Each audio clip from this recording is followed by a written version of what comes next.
If you want to be the wealthy woman you idolize in 2025, here is my secret strategy to help you feel more abundant and make money feel easy. Hi everyone, and welcome back to my channel. My name is Emily, and for my day job, I work as an engineer. After hours, I like to bring you my favorite personal development advice to help you grow into the ideal version of yourself and engineer your dreams. So grab your tea, tuck in, and let's get started. I heard you just got your big girl job. Now, what are you supposed to do with all that money? If you've never managed money before, a lot of the financial advice online can feel really overwhelming. But at its core, money is super simple. Money comes in and money comes out. It's baby math. The hard part of managing your personal finances is actually building the habits that will support your financial life. Apparently, engineers are statistically very good at managing money, so these are my top tips to make growing your net worth feel effortless. Talking point 1, you have to take a State of the Union. It's impossible for you to get where you want to go if you don't first know where you are today. So yes, this will mean taking a very hard look at your personal finances and your behavior surrounding them. You have to know all the money that's coming in and all the money that's going out so that you can understand the habits that you'll need to create in order to make your net worth grow. At a bare minimum, I think that you need to understand your monthly income, your expenses, and any outstanding debt that you have. That's probably, logistically, the minimum technical amount of information you need to know. But I will also say it is so important to understand your internal stories around money so that you can change your behavior. So I'll include in the description the Rewrite Your Story template, and you can ask yourself the internal story you are telling yourself about your finances right now. Then it will make it easier for you to understand why you do the things you do and why you have the habits you currently have around money. There is only one thing you need to do if you want to improve your financial life. You have to spend less than you make, and naturally your net worth will increase. But I do find I at least need some kind of system to work in the background to make sure my money is doing what it's supposed to do even when I'm not hyper-focused on it. Nowadays, we are very blessed in that there are a ton of systems to help you automate your finances and keep track of your money. You can use a physical journal if you'd like to, or you can use one of the money tracking apps. There are many of them, like YNAB or Mint or Personal Finance. I personally use Rocket Money because I've just found that to be easiest. And these systems bring in your financial information so you can see it all in one place. And you get lovely pie charts and graphs automatically that I know my very visual brain likes. One of the biggest tips I have if you want to save money in your financial life is to cut where it counts. Most Americans spend the most on 3 main categories: their housing, their transportation, and their food. If you can find ways to hack these 3 categories so you're spending as little as possible, this will give you more financial freedom elsewhere in your life to do fun things. For me, for example, I could live in a fancy single studio, but I choose to live in a townhouse with roommates because it means that my rent expenses are drastically lower than if I live by myself. Luckily, this also means I get to live in one of the best neighborhoods, so even though I have to, negotiate the things that come with having roommates, it actually is the best location for me to be in. I would also look in the transportation category if you're trying to cut down on things, because you can be wasting so much money if you have a fancy car payment. I did have a car payment when I originally bought my car, but I no longer have one, and I will be keeping my lovely car for as long as it serves me.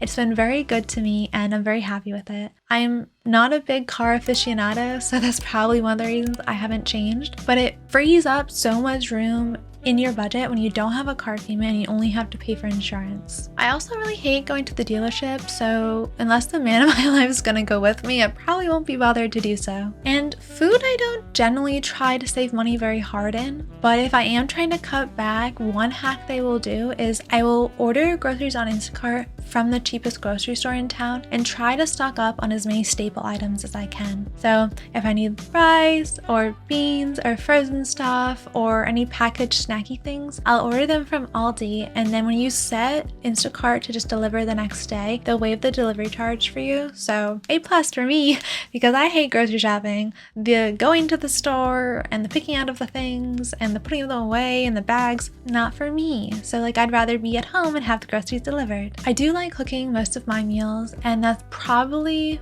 partially because I'm a health nut and I want to make sure what's going into my food is healthy and serving my body. Because when you go out to a restaurant, you have no idea what they've been putting in the kitchen behind closed doors. I would rather know how much salt and oils are going in things so I can still reach my fitness goals. I would love to get some of like those meal prep services, and I'm testing out these guys, but I can't really give anyone a good recommendation because I haven't really got into them enough. Once I've been using them, I'll let you know which I like best, because having some of your meals delivered would definitely be a big time saver for me. All right, our next tip on our money saving side of the equation is to create systems that make it harder for you to spend money. Put as much resistance and pain between you and the thing you want to buy so that you're only buying things that you really need and you really want. My aunt was the biggest shopping queen in existence, but even she had a really important rule that she wasn't allowed to buy anything unless she truly loved it. We all know that feeling when you're in a store and you get so excited and you can't wait to go home with your new shiny thing and wear it and be your little supermodel in your life. But if you have to ask everyone else's opinion on a blouse, a dress, or a bag, you probably don't like enough to buy it. One of my favorite financial books is Dave Ramsey's book, and he has a lot of great systems on how to spend less money naturally to change a behavior. And I will also typically spend on my debit card. For whatever reason, it seems like it's easier to spend money on my credit card.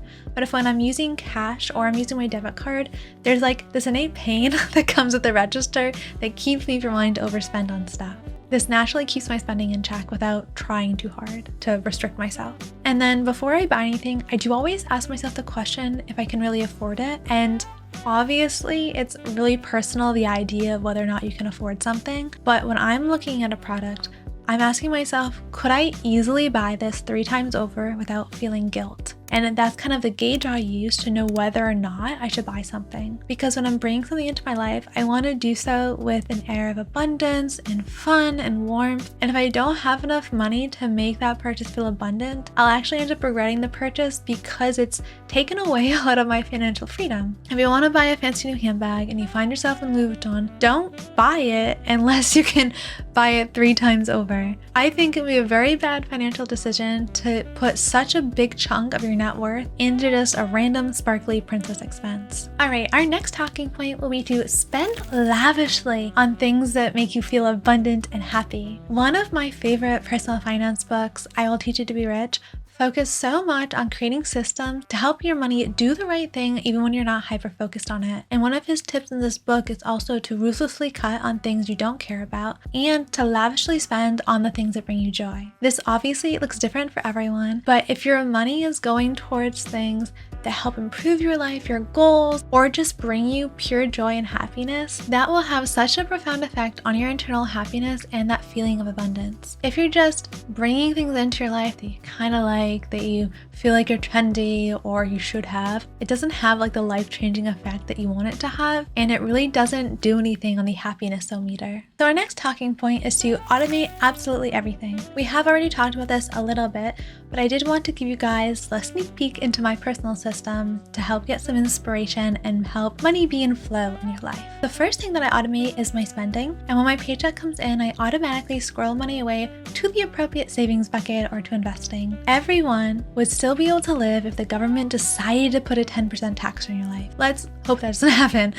But if that happened, you would make it work. Similarly, if you impose a 10% tax on your personal spending to save money for your future, you will still find a way to make it work. So please stop telling yourself, I can't save money. It's a lie. I don't want to hear it. And my biggest tip to make this possible is to push money into your money goals before it even hits your checking account. My money is invested mostly into my 401k through my employer that is taken out of my paycheck and invested before I see it. And money is squirreled away on the day that I am paid directly into my savings account to pay for goals that are really important to me. So I've taken the time to figure out how much a goal is in order for me to freely pay for it, and then how much I need to take out of my paycheck every month to support that goal in the future, depending on whatever time frame I chose. And creating systems like this does take a little bit of time to set up, but I think the setup time is well worth it because you'll do it once and then it'll just work in the background in perpetuity. Another thing I do to automate my finances is to make sure all my bills go out on time automatically. Now, most bills will come at the first of the month just automatically from the company, but you can actually change that. So online, usually there's a place where you can update when the bill comes in, or if not, you can call them. So what I do is I do still pay bills in accordance with my paycheck. So I'll pay them in my first paycheck of the month, and I'll have that automated so that again, the money that I can't spend is taken out before I see it. And then anything that's left in my bank account is kind of free fun money. And then I don't need to worry about spending money that needs to go to a bill or rent or whichever other expense. Another bonus tip if you want to try to save more money is to make spending money on your phone as hard as possible. It's so easy to add to cart on Instagram or Amazon, or to follow the fun link about a sale at your favorite store from your email. But all of these reminders to spend more money are actually hurting your financial life more than they're helping you. So if you're trying to cut back, take away as many opportunities for you to buy things without thinking over whether or not you need or want it. So I don't have the Amazon app on my phone, and I've unsubscribed to most store emails. And if I need something, it can wait until I get home on my computer to order it. So our next talking point is the dirty word called budgeting. If you've been watching this whole time, it is probably pretty clear to you that we have been talking about budgeting. But money management doesn't have to be a dirty word, and it doesn't have to be an arduous task. I probably spend, I don't know, an hour to a month managing my finances because I've done the legwork to set up these systems that make money flow through my life easily. I personally don't want to be caught up in a spreadsheet updating things every day. If that works for you, cool. I just want to be like off and playing and living my life, not updating my spreadsheet about how much money I spent at the grocery store. I'd rather my app tell me that. So don't let the budgeting advice scare you away from money. Really, all budgeting is making sure the tools and the resources you have are helping you to build the life of your future. Money is just a tool, and it is one of the most powerful tools you have in your arsenal to build your dream life. So we don't talk a lot about finance on my channel, but I do think we'll be talking more about it because there is nothing that gives you more power to achieve your dreams and to give yourself freedom than your financial life. If you have any specific topics you'd like me to talk more about around the idea of personal finances, please put them in the description box below. And if you need more help on your personal development journey, you can also sign up for my one-on-one coaching program. Then you'll be able to schedule a mentoring meeting with me, and I'll send you your new client package. Have a great day, guys. Good luck.